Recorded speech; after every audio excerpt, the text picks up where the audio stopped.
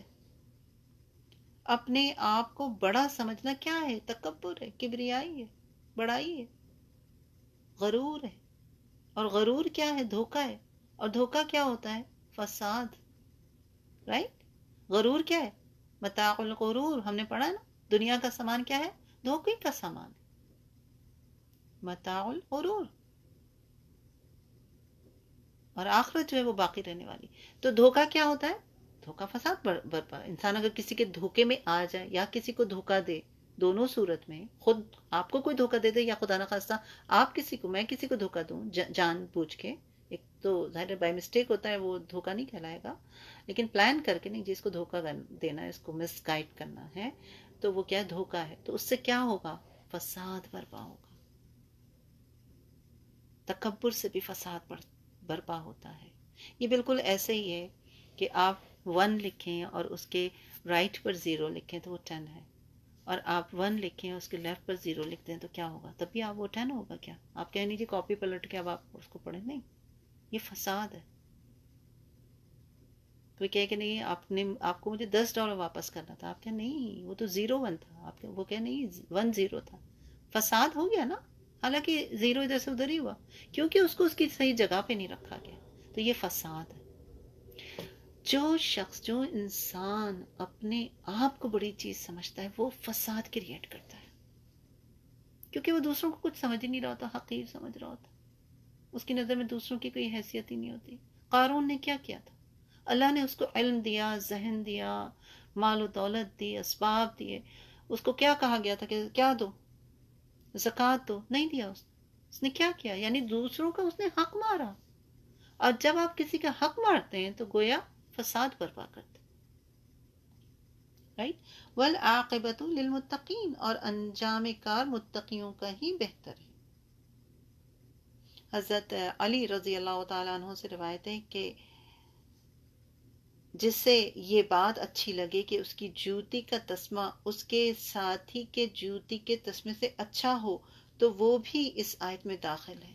اس سے مراد یہ ہے کہ جب وہ فخر و غرور کرے، اگر صرف بطور زیبائش کے چاہتا ہے تو اس میں کوئی حرج نہیں. جسے صحیح حدیث سے ثابت بھی ہے کہ ایک شخص نے پوچھا تھا نا آپ صلی اللہ علیہ وآلہ وسلم سے کہ میری تو یہ خوشی رہتی کہ میری چادر اچھی ہو تو میری جوتی بھی اچھی ہو، تو کیا یہ بھی تکبر ہے؟ آپ نے فرمایا نہیں، یہ تو خوبصورتی ہے. اللہ تعالیٰ جمیل ہے اور وہ جمال کو پسند کرتا ہے. رائٹ؟ لیکن آپ کو سمجھ میں آئی یہ بات؟ ایک جوتی کا تسمہ استعمال کرتے وقت بھی اگر کسی انسان کے ذہن میں یہ خیال آ رہا ہے کہ میرا یہ تسمہ باقی سب لوگوں سے اچھا ہو جائے، میری تعریف ہو، میری واہ واہ ہو، تو وہ کیا ہے؟ تکبر، فساد. کیونکہ جب وہ ہوتا نہیں ہے. اچھا ہوتا کیا ہے؟ اس کو سپوز آپ اس کو پریکٹیکل اس سے کنیکٹ کریں تو جوتی کے تسمے کو لے لیجیے. رائٹ؟ اب وہ پلان یہ ہے کہ سب سے اچھا ہمارا ہو، لیکن جب گیدرنگ میں گئے تو پتہ چلا اس سے بھی اعلیٰ اعلیٰ موجود ہے وہاں پر، تو کیا ہو جاتا ہے؟ حسد. اچھا، اور اگر اچھا ہو گیا، اپنا ہی اچھا ہو گیا، تو کیا آ گیا؟ فخر، تو بھی فساد. دوسرے کا اچھا آ گیا کیونکہ نیت خراب تھی نا، شروع سے نیت ہی خراب تھی. تو جب دوسرے کا اچھا ہو گیا تو کیا آ گیا؟ حسد. دونوں صورت میں فساد ہے. حسد تو پھر حسد آ کے رکتا نہیں ہے، پھر تو وہ آگے ملٹیپلائی ہوتا جاتا ہے اگر اس کو روکا نہ جائے تو. کوئی بھی عمل آپ لے لیجئے، اگر آپ اس کو روکتے نہیں ہیں تو وہ کیا ہوتا ہے؟ وہ ملٹیپلائی ہوتا چلا جاتا ہے. آپ نیکی کا کام کرتے ہیں، ایک نیکی کرتی ہیں آپ، ایک اور نیکی کا دروازہ کھلتا ہے. رائٹ؟ ایسا ہی ہے کہ نہیں ہے؟ کہاں سے چلے تھے؟ 3 4 سال ہو رہے ہیں پہلے پارے سے، الف لام میم سے چلے تھے نا، اور آج الحمدللہ سورہ القصص 21واں جز 20واں جز جو ہے وہ اینڈ پر ہے. تو جب چلتے ہیں تو ایک نیکی کے بعد دوسری نیکی کا اللہ تعالیٰ موقع دیتا ہے، اور اگر رکتا ہے انسان تو رکتا ہی چلا جاتا ہے، پیچھے ہی ہوتا چلا جاتا ہے نا. تو بالکل اسی طرح ہے یہ والی بات بھی. اسی طرح سیدنا عبد الرحمن بن سمرہ بیان کرتے ہیں کہ آپ صلی اللہ علیہ وآلہ وسلم نے مجھ سے فرمایا، اے عبد الرحمن، تو خود حکومت کا سوال نہ کر، اس لیے کہ اگر تجھے یہ منصب سوال کرنے سے ملے گا تو تم اس کے حوالے کر دیے جاؤ گے اور اللہ کی مدد شامل نہیں ہوگی، اور اگر یہ منصب تجھے بغیر سوال کیے مل گیا تو اس پر اللہ تعالیٰ کی طرف سے تیری مدد ہوگی. بخاری کی روایت ہے 7146. اچھا، اب آپ یہ بھی دیکھیے، یعنی یہ ایک بہت اہم پوائنٹ ہے. انسان زبردستی کوئی منصب جو ہے وہ حاصل کرنا چاہتا ہے تو کیا ہے کہ پھر یعنی زبردستی چاہتے ہیں کہ لوگ ہماری عزت کریں، ہیں؟ آپ بس میری رسپیکٹ کیا کریں، میں یہ ہوں، میں وہ ہوں. زبردستی کیا جا رہا ہے، یا مجھے یہ اس پوزیشن پر ڈال دیا جائے. نہیں، یعنی خود سے مانگنے کی ضرورت نہیں ہے. اللہ تعالیٰ خود بخود آپ کی جھولی میں ڈال دے گا اگر آپ ڈیزرو کرتے ہوں گے تو. خود ہی حالات ایسے پیدا ہو جاتے ہیں کہ منصب جو ہے پھر مل جاتا ہے. حضرت ابو ہریرہ رضی اللہ تعالیٰ عنہ بیان کرتے ہیں کہ آپ صلی اللہ علیہ وآلہ وسلم نے فرمایا کہ ان قریب یقیناً حکومت اور امارت کے حریث امارت کی حرص کرو گے، لیکن یاد رکھو یہ قیامت کے دن تمہارے لیے باعث ندامت ہوگی. بخاری کی روایت ہے 7148، وہ والی تھی 7146. رائٹ؟ یعنی منصب کی یہ بھی وہی اسی کی طرح کی بات ہے کہ اگر کوئی اس کی خواہش کرتا ہے، اور ظاہر ہے کہ جب آپ کسی عہدے پر ہوتے ہیں تو اس کی پوچھ گچھ بھی تو بہت ہے نا. تو ہمیں سے ہر کوئی کسی نہ کسی عہدے پر تو ہے ہی نا، کہیں نہ کہیں اپنی فیملی میں، اور کچھ نہیں تو آپ ماں ہی ہیں. رائٹ؟ آپ کے انڈر میں کوئی نہ کوئی دوسری ذمہ داریاں ہوتی ہیں. ہر انسان کے انڈر میں ایک رعایا ہوتی ہے، تو اس کی پوچھ تو ہے. تو جتنی بڑی رعایا اتنی بڑی پوچھ. تو یہ اس کی فکر کہاں کیسے پیدا ہو سکتی ہے انسان کو؟ جب انسان کو اللہ کا ڈر ہوتا ہے، جب تقویٰ ہوتا ہے، تو پھر فکر بھی ہوتی ہے کہ مجھے بتانا تو ہے، کوئی سمجھے نہ سمجھے. اب سپوز کسی نے کوئی غلط کام کر دیا، لیکن پھر وہ ریئلائز کرے کہ مجھے ایسا نہیں کرنا چاہیے تھا. جیسے ہماری گیدرنگ ہوتی ہے، ہم مل کے کوئی چیز بائے کرتے ہیں، اور کچھ چیزیں جو ہیں بچ جاتی ہیں، اور پھر وہ انسان کہ ارے کوئی نہیں، اٹس اوکے، ایک چھوٹی سی چیز تو بچ گئی، کھا لیتے ہیں، کوئی نہیں. رائٹ؟ کوئی بات نہیں، ہم ہی کھا لیتے ہیں. لیکن وہ خیانت ہو گئی ہے. جب تک کہ سب آپ کو اجازت نہ دیں، آپ پوچھیں سب سے، 4 لوگ ہیں اگر، تو آپ پوچھیں کہ ہاں بھی میں یہ میرے گھر میں رہ گیا، یہ میں کھا سکتی ہوں، یہ میں استعمال کر سکتی ہوں؟ اگر وہ اجازت دیں تو ضرور کیجیے. یہ بالکل ایسے ہی جیسے میں پہلے بھی اس کی اگزامپل دے چکی ہوں آپ لوگ کو کہ آفس کا جیسے کوئی کام ہوتا ہے یا چیز ہوتی ہے، تو جو چیز آفس کے استعمال کے لیے دی گئی ہے اس کو وہیں تک رکھیں. اس کو گھر لا کے رشتہ داروں میں بانٹنے کی ضرورت نہیں ہے. یہ خیانت ہے، یہ خیانت ہے، اس کو محسوس کریں. تو یہ کس کے اندر یہ احساس آ سکتا ہے؟ جس کے اندر تقویٰ ہوتا ہے وہی کر سکتا ہے یہ کام. جس کے اندر تقویٰ ہی نہیں ہے وہ تو پھر کچھ بھی کر سکتا ہے. اللہ تعالیٰ ہم سب کو ہدایت پر رکھے. سیدنا عبداللہ بن مسعود رضی اللہ تعالیٰ عنہ بیان کرتے ہیں کہ آپ صلی اللہ علیہ وآلہ وسلم نے فرمایا، جس شخص کے دل میں ذرہ برابر بھی تکبر ہوا تو وہ جنت میں نہیں جائے گا. تو ایک شخص نے کہا، یا رسول اللہ، آدمی کی تو یہ خواہش ہوتی ہے کہ اس کا لباس اچھا ہو، اس کی جوتی اچھی ہو، تو کیا یہ تکبر ہے؟ آپ نے فرمایا، نہیں، یہ تو خوبصورتی ہے. اللہ تعالیٰ خوبصورت ہے اور خوبصورتی کو پسند کرتا ہے. تکبر تو یہ ہے کہ حق کو ٹھکرا دیا جائے اور لوگوں کو حقیر جانا جائے. مسلم کی روایت ہے 263. اسی طرح ایک اور جگہ حضرت انس بیان کرتے ہیں کہ آپ صلی اللہ علیہ وآلہ وسلم نے فرمایا، اس ذات کی قسم جس کے ہاتھ میں میری جان ہے، کوئی بندہ مومن نہیں ہوتا یہاں تک کہ اپنے ہمسائے اور اپنے بھائی کے لیے وہی پسند نہ کرے جو اپنے لیے پسند کرتا ہے۔ مسلم کی روایت ہے 171۔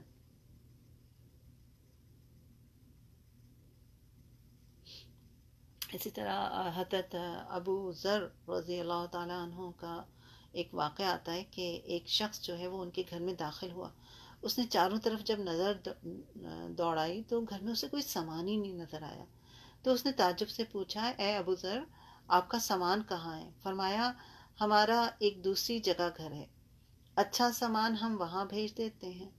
وہ شخص آپ کی مراد سمجھ گیا اور کہنے لگا، ابو ذر، جب تک آپ اس گھر میں ہیں یہاں رہنے کے لیے بھی تو کچھ سامان آپ کے پاس ہونا چاہیے۔ آپ نے فرمایا، گھر کا اصل مالک ہمیں یہاں رہنے نہیں دے گا۔ ایک مرتبہ شام کے گورنر نے 300 دینار آپ کے پاس بھیجے اور یہ پیغام دیا کہ یہ رقم آپ اپنی کسی ضرورت میں استعمال کریں۔ آپ نے بڑی بے نیازی سے دینار واپس کر دیے اور فرمایا، کیا اسے اپنے علاقے میں مجھ سے زیادہ کوئی مفلوک حال نظر نہیں آیا؟ صحابہ اکرام کی کتاب ہے درخشاں کے پہلو میں سے ایک واقعہ جو ہے یہ لکھا ہے۔ یعنی بعض صحابہ کا یہ حال تھا کہ گھر میں کچھ سامان بھی نہیں ہوتا تھا، اتنی عاجزی اور اتنی انکساری ہوتی تھی۔ تو گویا پتہ یہ چلا کہ آخرت کا گھر ان لوگوں کے لیے ہے جن کے دل میں اپنی بڑائی کا احساس نہ ہو، جو فخر نہ کرتے ہوں نہ مال پر اور نہ ہی اپنی شخصیت پر، جو فساد نہیں کرتے، جو یہ خیال نہیں کرتے کہ زمین میں بڑائی اپنی ذاتی سربلندی کے لیے حاصل کریں۔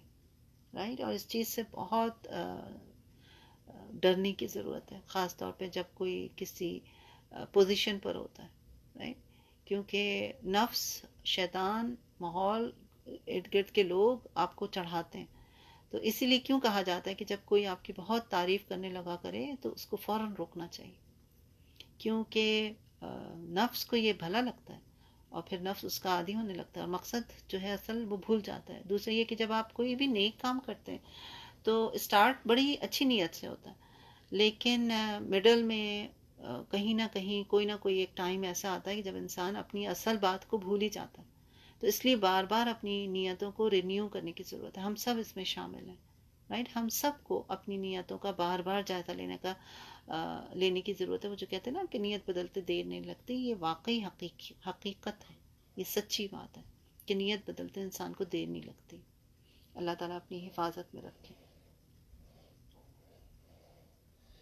تو یعنی اپنی ذات کی بڑائی میں اگر آپ سے یہ سوال کریں کہ ذات کی بڑائی میں لوگ کیسے مبتلا ہو جاتے ہیں، تو اس کا مطلب کیا ہے کہ اپنے آپ کو بڑا سمجھنا، دوسروں کے مقابلے میں دوسروں کو حقیر سمجھنا، ظلم و زیادتی کرنا، فخر اور غرور کرنا، اترانا، شو آف کرنا، رائٹ، اپنی دولت، اپنی چیزیں دکھانا۔ ایک تو یہ عمل ہوتا ہے اور ایک ہوتا ہے کہ نیت اگر اچھی ہو گئی پھر بھی لوگوں کو نظر آ رہی ہے اور اللہ کو پسند ہے کہ اللہ نے کوئی نعمت دی ہے تو وہ دکھنی چاہیے۔ ایک یہ واقعہ بھی ہے نا کہ ایک آدمی جو تھا اس کے گندے کپڑے تھے اور حال برا تھا، تو انہوں نے رسول اللہ صلی اللہ علیہ وسلم نے پوچھا، کیا تمہارے پاس مال نہیں؟ تو پتہ چلا اس کے پاس تو بہت مالدار آدمی تھا وہ۔ تو کہا گیا تھا اس کو، میں آپ کو مفہوم بیان کر رہی ہوں، کہا گیا تھا اس کو کہ بھائی اللہ کو یہ پسند ہے کہ اس کو جو نعمت دی گئی ہے وہ نظر آئے انسان، لیکن نیت اگر خراب ہو گئی تو پھر گناہ ہو گیا، اور کتنا سخت گناہ آ جاتا ہے۔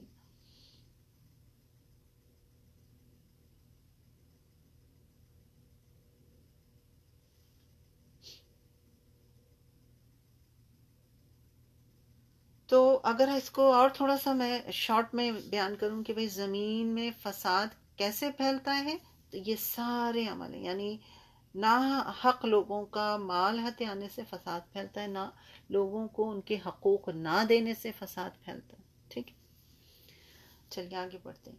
من جاء بالحسنۃ فلہ خیر منہا، جو کوئی نیکی لے کر آئے گا تو اس کے لیے اس سے بہتر ہے، یعنی جو شخص نیکی لے کر آئے گا اسے 10 گنا ثواب ملے گا، رائٹ۔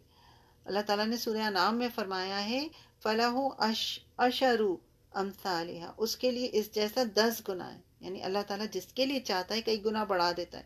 سورہ البقرہ میں پڑھا ہے نا آپ نے، واللہ یضاعف لمن یشاء واللہ واسع علیم، اور اللہ جس کے لیے چاہتا ہے کئی گنا بڑھا دیتا ہے، اور اللہ تعالیٰ بڑی وسعت والا ہے.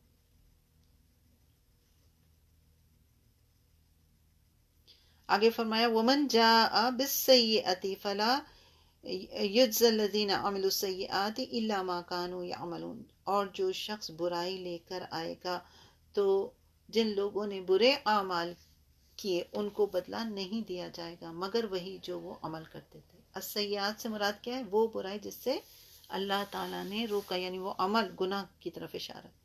تو برائی کا بدلے کے بارے میں کیا کہا گیا کہ برائی کا بدلہ ایک ہی ملے گا، ایک غلطی کی تو ایک ہی سزا ملے گی.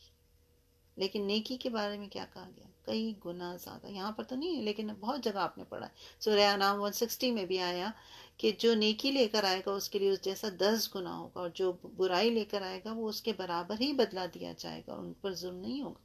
یہ بھی اللہ کی کتنی بڑی رحمت ہے.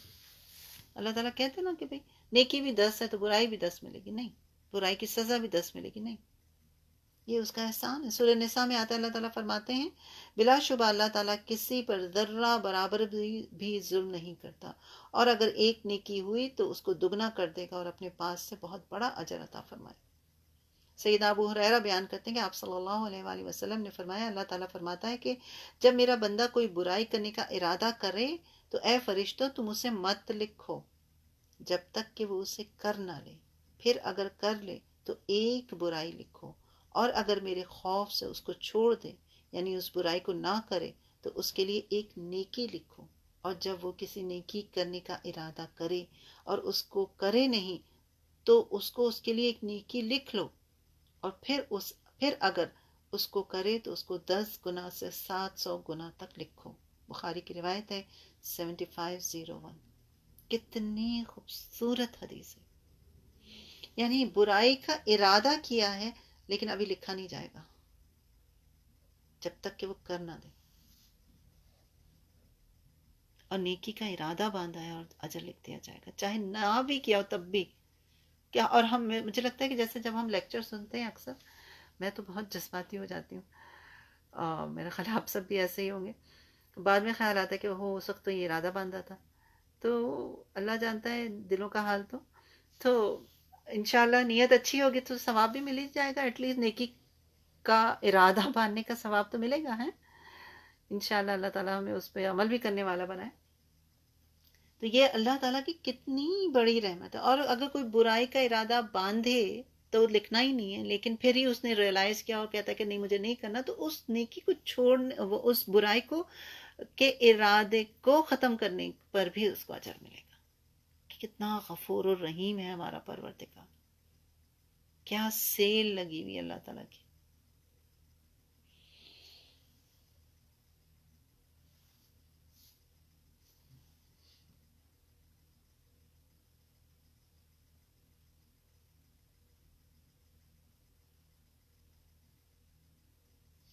ایٹی 85 میں دیکھیے ان الذین فرض علیک القرآن، یقیناً جس نے آپ پر قرآن کو فرض کیا. یعنی اس سے مراد قرآن مجید کی تلاوت کا فرض ہونا ہے. بعض نے کہا کہ اس سے مراد قرآن کی تعلیم دینے کا فرض ہونا ہے، اور بعض نے کہا کہ اس سے مراد قرآن کے ذریعے تزکیہ کرنے کے عمل کا فرض ہونا ہے. یعنی جو لوگ ایمان لے آئیں ان کی تربیت کرنا فرض. اور بعد نے کہا کہ قرآن مجید کی دعوت و تبلیغ کا فرض ہونا مراد ہے یہاں پر. یعنی جس ہستی نے آپ صلی اللہ علیہ وآلہ وسلم پر قرآن نازل کیا اس میں احکامات فرض کیے، حلال اور حرام کو واضح کیا، آپ کو اسے یعنی صلی اللہ علیہ وآلہ وسلم کو اسے تمام لوگوں تک پہنچانے کا حکم دیا گیا. یہاں پر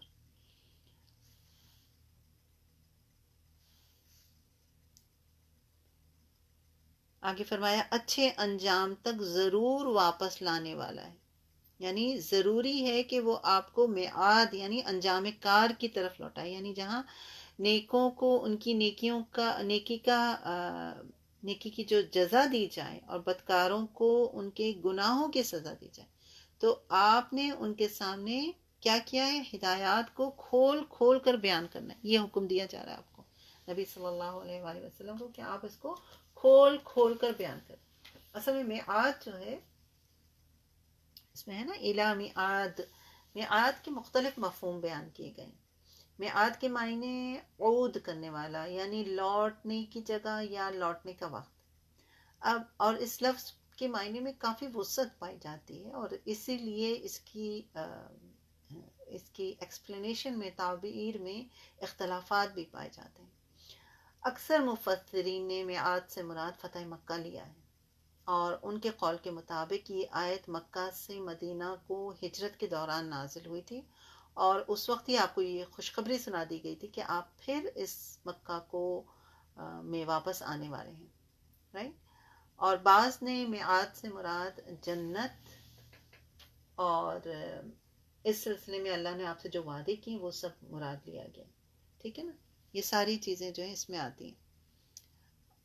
اچھا، بعض کہتے ہیں کہ اس سے مراد موت بھی ہو سکتی ہے، دوبارہ کی زندگی بھی ہو سکتی ہے، دوبارہ کا پیدا ہونا، جنت میں داخل ہونا، یہ سب ہو سکتا ہے. اور مجاہد رحمۃ اللہ علیہ سے مروی ہے کہ اس سے مراد مکہ ہے جو آپ کی جائے پیدائش تھی. حضرت دھاکہ کہتے ہیں کہ جب نبی صلی اللہ علیہ وآلہ وسلم مکہ سے نکلے، ابھی جحفہ میں ہی تھے کہ آپ کے دل میں مکہ کا شوق پیدا ہوا، تب یہ آیت اتری اور آپ سے وعدہ ہوا کہ آپ مکہ واپس پہنچائے جائیں گے. رائٹ. اور اس سے یہ مطلب بھی نکلتا ہے کہ یہ آیت، اس سے یہ بات بھی واضح ہوتی کہ یہ آیت جو ہے مدنی ہے، حالانکہ پوری صورت جو ہے وہ مکی ہے، لیکن یہ آیت جو ہے مدنی. اور یہ بھی کہا گیا کہ مراد اس سے بیت المقدس ہے. شاید اس سے کہنے والے کی غرض اس سے قیامت بھی ہو سکتی ہے، اور اس لیے کہ بیت المقدس ہی محشر کی زمین ہے. تو ان تمام اقوال کو اگر آپ جمع کرنے کی صورت یہ کہ سیدنا ابن عباس نے کبھی تو آپ کے مکہ کی طرف لوٹنے سے اس کی تفسیر کی، جو فتح مکہ سے پوری ہوئی اور نبی صلی اللہ علیہ وسلم کی عمر پورا ہونے کے ایک زبردست علامت تھی، جو کہ آپ سورہ نصر میں پڑھتے ہیں نا، اذا جاء نصر اللہ، اس میں پتہ چلتا ہے کہ وہ بات پوری ہوئی. اور فرمایا کہ تو جانتا ہے وہی میں بھی جانتا ہوں. یعنی حضرت عمر سے بھی کسی نے پوچھا تو انہوں نے آگے سے یہی جواب دیا. اور یہی وجہ ہے کہ انہیں اس آیت کی تفسیر میں جہاں مکہ مروی ہے وہاں نبی صلی اللہ علیہ وسلم کا انتقال بھی مروی ہے. بعض نے کہا کہ نبی کے انتقال کی طرف اشارہ، کبھی قیامت سے تفسیر کی کیونکہ موت کے بعد قیامت ہے، اور کبھی جنت سے تفسیر کی جو آپ کا ٹھکانہ ہے. رائٹ. یعنی مختلف رائے جو ہیں ہمیں ملتی ہیں.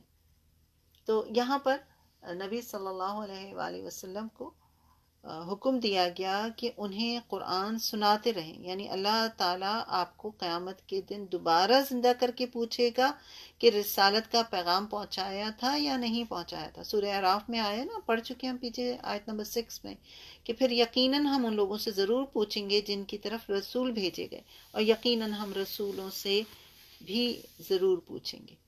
سیدنا ابن عباس فرماتے ہیں رضی اللہ تعالیٰ عنہ کہ اللہ تعالیٰ قیامت کے دن آپ کو جنت میں لے جا کر آپ صلی اللہ علیہ وآلہ وسلم سے قرآن کے بارے میں پوچھیں گے. قل ربی، آگے دیکھیے، قل ربی عالم من جاء بالہدی ومن هو فی ضلال مبین. آپ کہہ دیں کہ میرا رب ہی زیادہ جاننے والا ہے کہ کون ہدایت لے کر آیا اور کون واضح گمراہی میں. یعنی اللہ تعالیٰ نے یہاں پر مشرکین کو جواب دینے کا حکم دیا ہے کہ آپ کہہ دیجئے کہ میرا رب زیادہ بہتر جانتا ہے کون ہدایت پر ہے، کون نہیں ہے، کس نے کیا عمل کیا. یہ ساری باتیں جو ہیں اللہ رب العزت جانتے ہیں.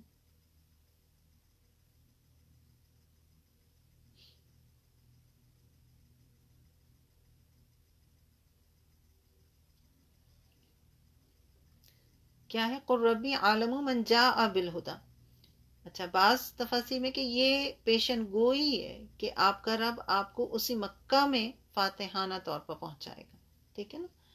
تو واللہ عالم. اور ہم دیکھتے ہیں ایک بات جو آپ اگر غور کریں کہ اللہ تعالیٰ نے یہاں میعاد کا تذکرہ کس مناسبت سے کیا. دیکھیں، رسول صلی اللہ علیہ وسلم کب مکہ واپس آئے تھے؟ ہجرت کے 8 سال بعد. آپ مکہ واپس آئے تھے، ٹھیک ہے. اچھا، اگر میعاد سے مراد قیامت ہو تو آپ صلی اللہ علیہ وآلہ وسلم کو واپس لانے سے کیا مراد ہوگی؟ قیامت کے دن آپ کو واپس لانا اور آپ سے تبلیغ اور رسالت کے بارے میں سوال کرنا. اب یہ والی بات کہ اللہ تعالیٰ نے یہاں میعاد کا تذکرہ کس مناسبت سے کیا؟ اگر آپ کو یاد ہو تو اس سورہ کے شروع میں آپ نے حضرت موسیٰ علیہ السلام کے بارے میں پڑھا تھا، جن کو مصر سے نکلنے کے لیے مجبور کیا تھا، رائٹ؟ لیکن اللہ تعالیٰ نے انہیں دوبارہ مصر لوٹایا تھا اور انہوں نے اپنی قوم کو پھر غلامی سے نجات دلائی. فرعون اور اس کی قوم جو ہے ہلاک ہوئی، یاد ہے نا سب؟ تو یوں اللہ تعالیٰ نے موسیٰ علیہ السلام اور ان کی قوم کے درمیان فیصلہ کر دیا تھا. ابتدائی واقعہ یہ تھا اس سورہ میں. اور آخر میں کیا ہو رہا ہے؟ یہاں رسول صلی اللہ علیہ وآلہ وسلم کو بھی یقین دہانی کروائی جا رہی ہے کہ اللہ تعالیٰ آپ کو واپس مکہ لوٹائیں گے اور آپ صلی اللہ علیہ وسلم کے اور آپ کی قوم کے درمیان فیصلہ کیا جائے گا. اب آپ دیکھیں، ذرا سا غور و فکر کرتا ہے انسان تو آیات کا جو آپس میں ایک دوسرے سے کنیکشن ہوتا ہے، سٹارٹنگ اینڈنگ مڈل سب جو ہے وہ کنیکٹڈ ہے ایک دوسرے سے. بعض لوگ جو کہتے ہیں نا کہ قرآن جو ہے اس میں اچانک کوئی واقعہ شروع ہو جاتا، نہیں، ایسا نہیں ہے. آپ تھوڑا غور و فکر کریں تو پھر وہ پتہ چلتا ہے کہ ہر آیت اگلی پچھلی آیت سے بھی کنیکٹڈ ہے اور ہر سورہ بھی اگلی اور پچھلی سورہ سے کنیکٹڈ ہوتی ہے.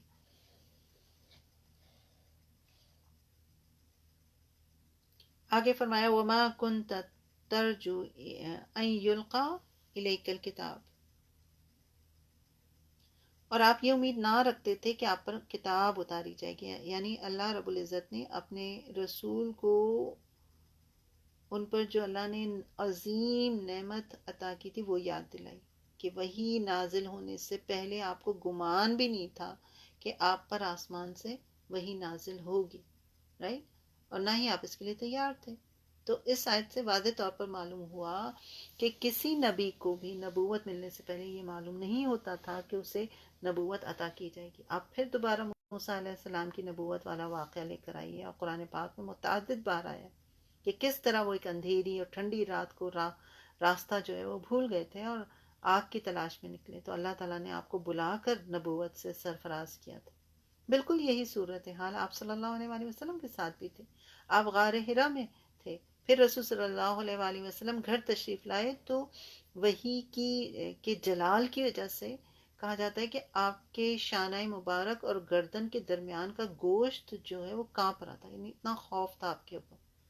پھر آپ حضرت خدیجہ کے پاس تشریف لے گئے تھے اور کہا تھا کہ مجھے کپڑا اڑا دو، رائٹ؟ 3 دفعہ آپ نے یہ بات کی تھی، یہاں تک کہ گھبراہٹ ختم ہو گئی. تو پھر تو فرمایا کہ مجھے کیا ہو گیا، اور پھر ساری کیفیت جو انہوں نے بیان کی اور کہنے لگے کہ مجھے اپنی جان کا خطرہ ہے. حضرت خدیجہ رضی اللہ تعالیٰ عنہ فرمانے لگیں کہ ہرگز نہیں، آپ خوش رہیں، اللہ کی قسم اللہ تعالیٰ آپ کو کبھی رسوا نہیں کرے گا. آپ تو صلح رحمی کرنے والے ہیں، سچ بولتے ہیں، یتیموں مسکینوں کمزوروں کا بوجھ اٹھاتے ہیں، ناداروں کو دینے کی خاطر کماتے ہیں، مہمان نوازی کرتے ہیں، پریشان لوگوں کی پریشانی میں لوگوں کے کام آتے ہیں.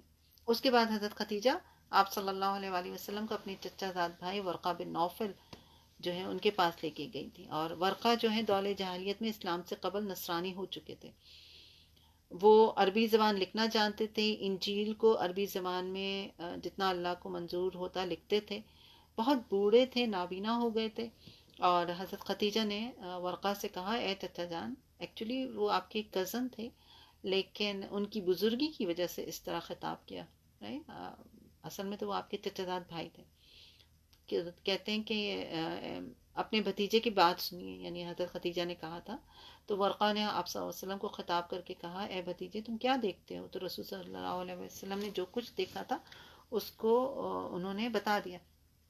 تو وہ ورقہ کہنے لگے یہ تو وہ مانوس ہے، جبریل علیہ السلام کی طرف اشارہ ہے، جو سیدنا موسیٰ علیہ السلام پر بھی نازل ہوتا تھا. کاش میں اس وقت تک جوان ہوتا اور اس وقت تک زندہ رہتا جب تیری قوم تجھے نکالے گی. تو نبی صلی اللہ علیہ وآلہ وسلم نے اس وقت فرمایا تھا کیا وہ مجھے نکال دیں گے؟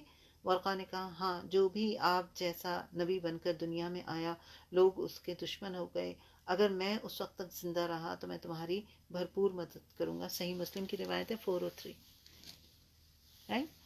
تو یہ ہر نبی کے ساتھ ہوا اور ہم نے دیکھا کہ موسیٰ علیہ السلام کے ساتھ بھی ایسے ہی ہوا تھا اور یہاں بھی. الا رحمت من ربک، مگر آپ کے رب کی جانب سے رحمت ہے، یعنی یہ اللہ کی اپنے بندوں پر عظیم رحمت تھی کہ اس نے آپ کو قرآن پاک سے سرفراز کیا اور آپ کو وہ کچھ سکھایا جو آپ نہیں جانتے تھے۔ یہی بات سورہ نساء میں بھی اللہ تعالیٰ نے فرمائی نا، آیت 113 میں، کہ اور اللہ نے آپ پر کتاب و حکمت کو نازل کیا اور آپ کو وہ سکھایا جو آپ نہیں جانتے تھے، اور آپ پر ہمیشہ اللہ تعالیٰ کا عظیم فضل ہے۔ آیت کا اینڈ دیکھیے، فلا تکونن ظہیرا للکافرین، چنانچہ آپ کافروں کے لیے مددگار نہ بنے، یعنی آپ کافروں کی مدد نہ کریں، انہیں چھوڑ دیں، ان کے خلاف رہیں، یعنی آپ کا کام کیا ہے؟ بس ان تک پیغام پہنچا دیں، اللہ کا پیغام پہنچا دیں، یعنی کتاب کے معاملے میں رسول صلی اللہ علیہ وسلم کے معاملے کو واضح کیا جا رہا نہیں، یعنی اللہ تعالیٰ نے فرمایا کہ تم نہ تو یہ جانتے تھے اور نہ امید رکھتے تھے کہ آپ پر کتاب نازل کی جائے گی اور آپ کو رسول کے طور پر منتخب کیا جائے گا، اور اب آپ جب چونکہ منتخب ہو چکے ہیں تو آپ کا کام کیا ہے کہ آپ لوگوں کو اللہ کا پیغام پہنچا دیں بس، کیونکہ ہدایت کس کے ہاتھ میں؟ ہدایت تو صرف اللہ کے ہاتھ میں نا۔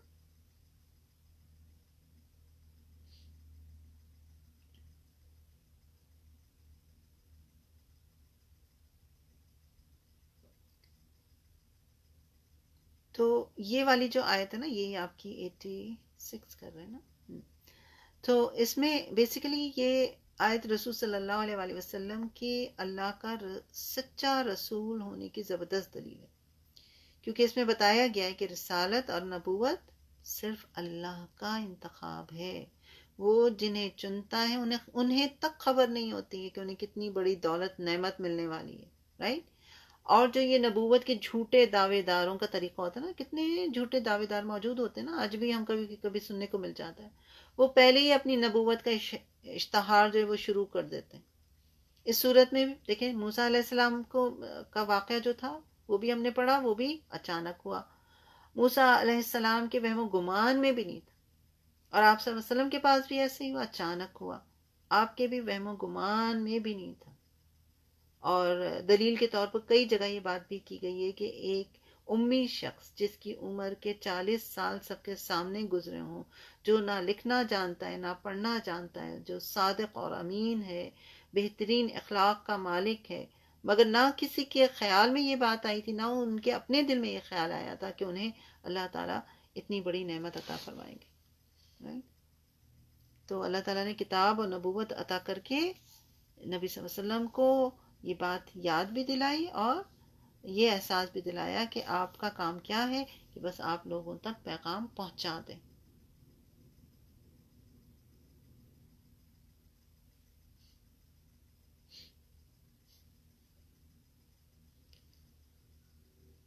وَلَا تَدْعُ مَعَ اللَّهِ إِلَٰهًا آخَرَ، اور اللہ کے ساتھ کسی دوسرے کو معبود نہ پکاریں، رائٹ؟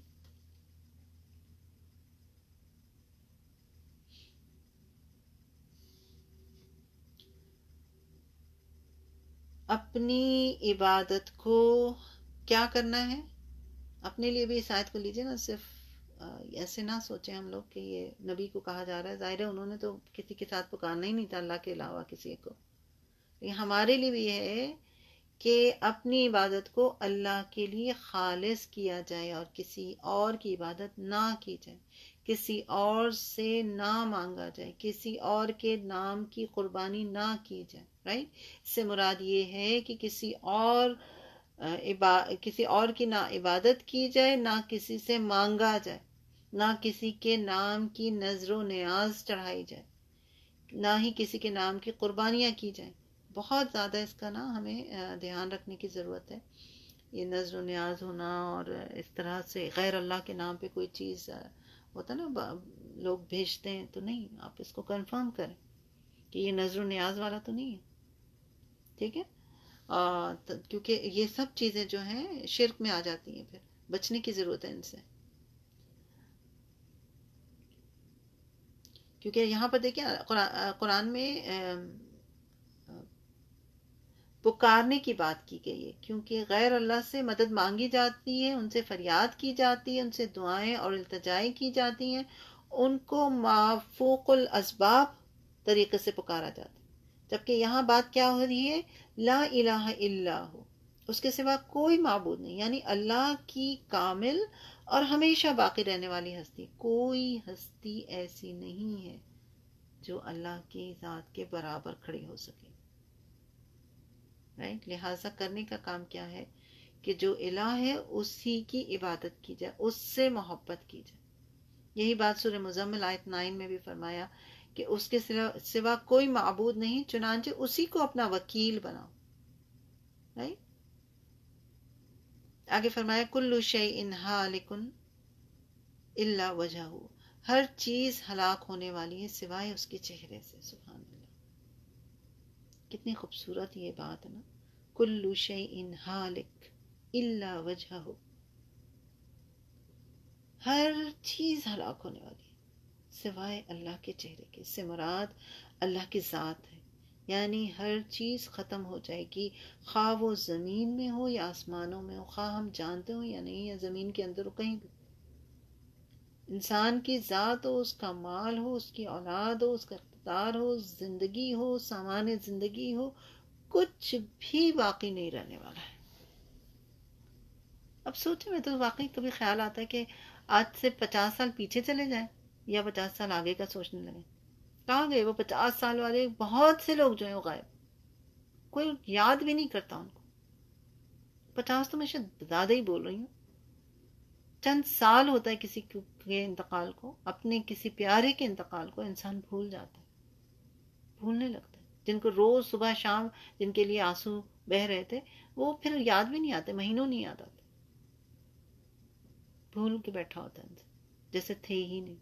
وہی جگہ، وہی کمرہ. مجھے تو موت پہ ہمیشہ آئی ڈونٹ نو کہاں وہ چیز پڑھی تھی کبھی میں نے، کہ ہمارے سامنے اپنے عزیز، اپنے پیارے سالوں ہمارے سامنے ہوتے ہیں، وہی کمرہ، وہی بستر، وہی چیزیں، سب کچھ ویسا ہی ہوتا ہے، اور اچانک وہ اللہ تعالیٰ کی طرف سے بلاوا آتا ہے اور وہ چلے جاتے ہیں.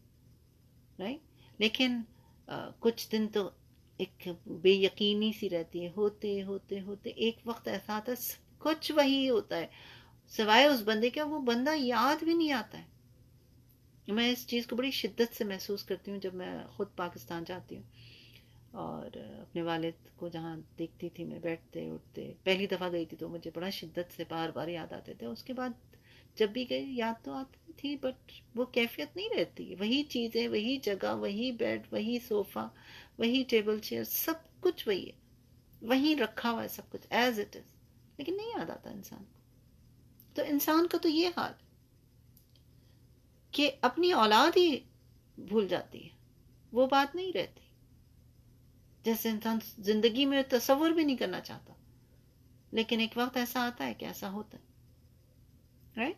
تو کہنے کا مطلب یہ ہے کہ ہر چیز ہلاک ہونے والی. کتنے لوگ یاد کریں گے جب تک ہم زندہ ہیں؟ ہمارے جس کے والدین کا انتقال ہو چکا ہے، ان کی اولاد، اس کے بعد ہم کون سا اپنے دادا دادی نانا نانی کو یاد کرتے ہیں؟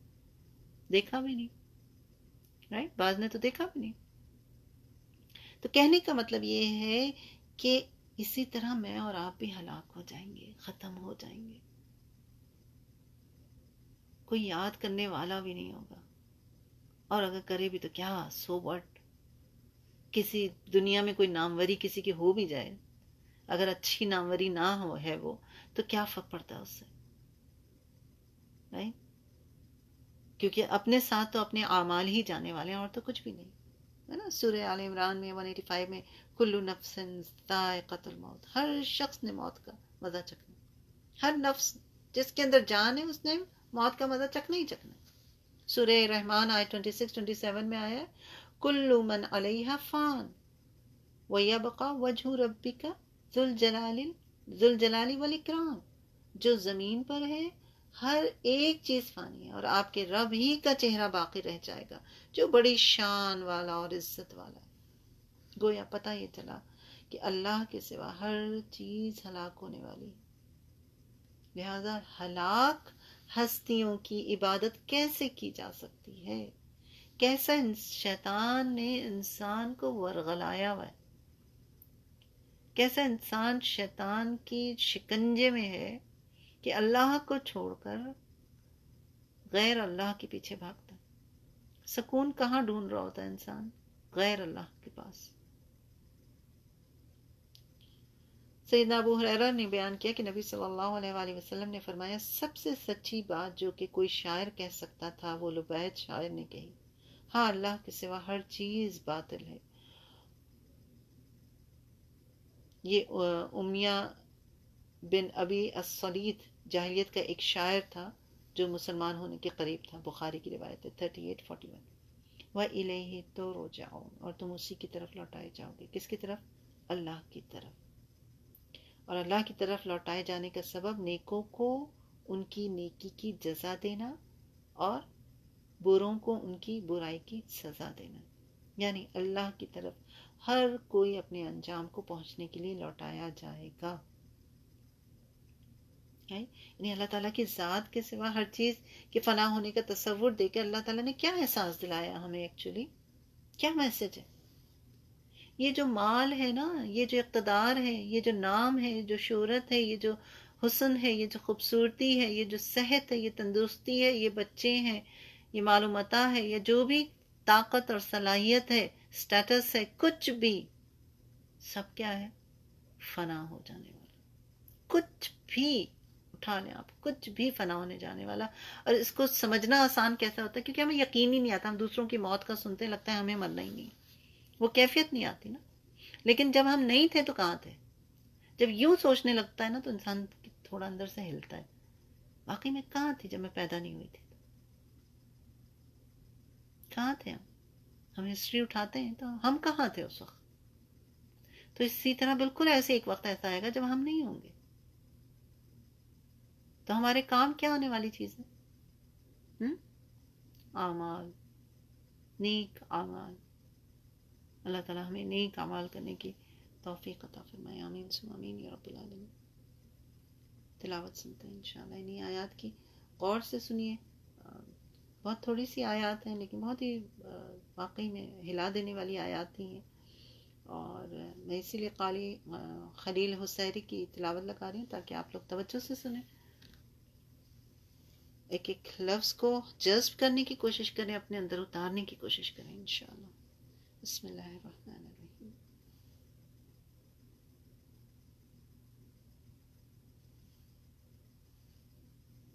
تلك الدار الآخرة نجعلها للذين لا يريدون علوا في الأرض ولا فسادا